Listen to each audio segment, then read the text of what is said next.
پوښتنه چې کومه ده هغه لږه شانتې کولو ده.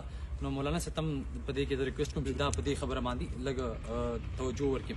اسلام دا خبره کوي چې کله یو انسان وخت پوره شي په دنیا کې دا د کومې ګولۍ نه مقرر وي. ټیک شو، لکه پښتانه په دوی شیانو باندې ډېر مین دي، په مذهب باندې او په پښتونولۍ باندې په دې باندې ډېر زیات مین دي. کله چې د انسان وخت پوره شي نو هغه په دنیا کې کوه د ګولۍ نه به مولانا صاحب هغه مري. دا خبره داسې دویم وي، موږ ټول دغه وایي. په دې کې دا خبره هم ده چې کله اوله خبره دا ده چې یاره د پښتنو په وطن کې په دې خاوره کې د ځوانانو مرګ د خدای پاک ټول ځوانان چې کوم مرګ دی، لکه ریحان زیب شو، ګیلمن پښتین شو یا وزیر شو، هغه شو، دا د خدای پاک چې دا کوم مرګ راوستی دی د پښتنو ځوانانو چې د ګولۍ نه مري، آیا دا د خدای پاک د مذهب کې د ګولۍ چې کوم دا مرګ د ګولۍ نه لیکل شوی؟ آیا دا ګولۍ چې کوم انسان مري یا زه تمانچه روم یو کس وجنمه نو یا دا زما دغه دی، آیا دا خدای پاک لیکلی دی؟ صحیح، مهرباني. دا هو داسې ده ملګرو، لکه دا سوال پوښتنه عموما د تقدیر په باره کې ده او دا ځان د پوهاوي په بنیاد باندې ده او دا ښه خبره ده.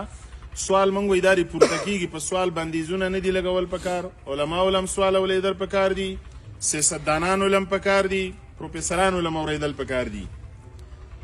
نو مسله دا ده چې ما وړاندې یو خبره وکړه که نه چې په اسلام موږ له ځان پوهې کول غواړي چې په اسلام پوهې نه شو نو د اسلام په نامه به هم بیا موږ غلطېږو.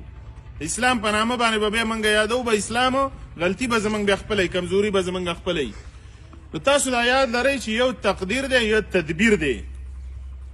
تقدیر دا د خدای پاک په اختیار کې دی، د خدای امر دی، 40,000 کاله وړاندې د هغې لیکل شوي دي د خدای په حکم او د خدای په وینا باندې په خپل ځای باندې. په تقدیر باندې زمونږ ایمان شته، په دې بنیاد باندې چې د ټول کائنات مخلوقاتو خالق خدای پاک دی. خو دویمه خبره دا ده چې د انسان دپاره خدای پاک جنت او جهنم هم پیدا کړی دی.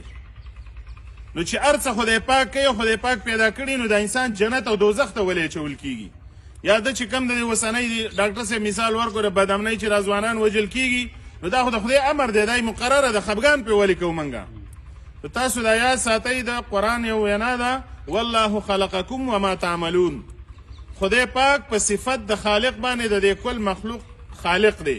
خو د هغې سره سره تاسو دا هم یاد ساتئ زمونږ یو کتاب دی د عقیدې کتاب دی شرع عقاید ورته وایي، په هغې کې دا مسله ډېر په تفصیل سره واضحه شوې ده او دا بحث یوازې اوسنی نه دی، دا د 1200 کاله نه د علم کلام فلسفې په شکل باندې را روان دی چې انسان مجبوره دی که انسان خود مختاره دی.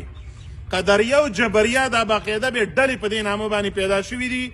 یو ډلې انسان چې کوم دی په مثال د کاڼي ویلی دی لکه چې کاڼی اختیار انسان داسې دی، بلې ډلې دا ویلې نه دا انسان خالق هم دی د عمل، کاسب هم دی د دې عمل. خو د اسلام په نظر کې خالق خدای پاک دی، کاسب د عمل کسب کوونکی د عمل دا انسان دی، کسب کوونکی د عمل دا انسان دی. د دې کسب اختیار چې کوم دی د انسان ته خدای پاک ورکړی دی. او دویم سوال دا دی چې د کسب اختیار د انسان له خدای پاک ورکړلو نو په دې باندې دا رانیول کېږي. نو تاسو دا یاد ساتئ چې ته ډس کې یو سړی ولي نو په دې بنیاد باندې تاله د انسان مرګ نه روا کېږي چې د په تقدیر کې به مرګ لیکلی زه صرف کسب کوم. نه، د تقدیر علم د خدای سره دا د مغیباتو علم دی، پاکې به کار نه لري، پاکې به کار نه لري. د دې کسب اختیار د دې کولو اختیار تاله درکړی او په دې کې انسان مختار دی، په دې کې انسان له اختیار خدای پاک ورکړی دی. نو ځکه انسان ته اختیار شته دی، د انسان مختار دی، په دې کې انسان له اختیار خدای پاک ورکړی دی. نو ځکه انسان ته اختیار شته دی د کسب په بنیاد باندې، ځکه په ګناه هم ترې تپوس کېږي، په بدعملۍ هم ترې تپوس کېږي، د نیکۍ بدله به هم وله ورکول کېږي. او پښتو کې یو ډېر عجیبه شعر دی، هغې کې دا وضاحت ډېر راځي او وایي چې د کوټې سوری بند نه کړي په تدبیره، د کوټې سوری بند نه کړي په تدبیره، دا تقدیر دی چې به دغه کوټه څاڅي. کوټه کې سوری دی که نه، اوبه رابېږي، باران دی او تا خپه په بله اړولې ده چې مړه بل دا خو به تقدیر دی او دا سوری په تقدیر کې لیکلی، سوری په تقدیر کې لیکلی، خو تدبیر دا دی چې پاسه را سوری بند که. ګوره پیغمبر علیه السلام د تدبیر مثال در کومه، د کسب مثال.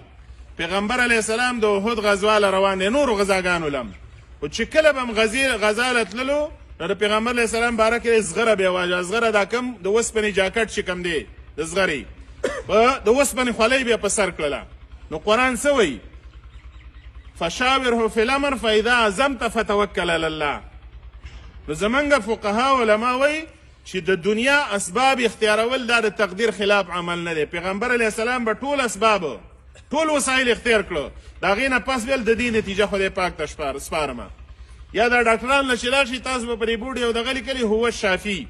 قرآن کې راځي وایي دا مرض فهو یشفینا.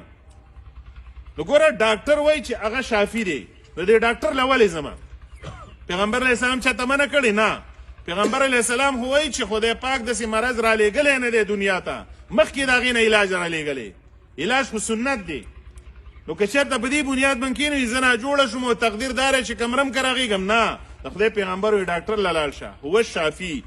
د شفا عقیده د خدای نه ساته. خو په اسبابو کې شاه ولی الله رحمت الله علیه خبره لیکلي هم د دې سره ریلیټډ. دا شاه ولی الله صاحب ویل زما یو وخت کې دا عقیده وه ګڼه چې په دې اسبابو کې خدای هېڅ اثر نه دی پیدا کړی. بس دا ما نه منله.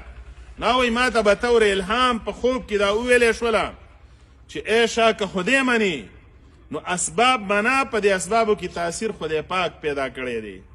عقیده په دې باندې ساته. نو دا موږ چې وایو که نه د خدای رضات نه غیر یېره مه کوئ.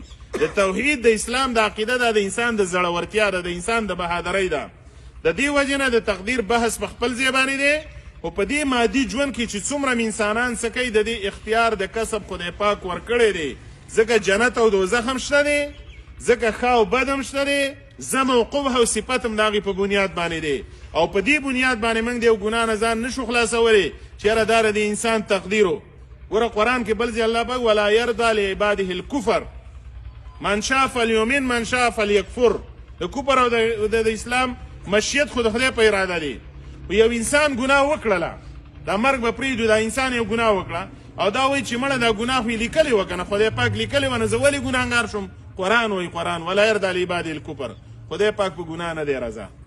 نو ګوره یو رضا ده یو مشیت دی. مشیت د الله شته دی، خو رضا د الله په ګناه باندې، په قتل باندې، په ظلم باندې، په ناروا باندې، په دوکه باندې نشته دی. او انسان په دې ځای کې خدای پاک مختار پیدا کړی دی. نو ځکه سزا او جزا هم شته دی او ځکه د انسان ته د ښه او د بد تلقین هم په دې شکل کې شوی دی.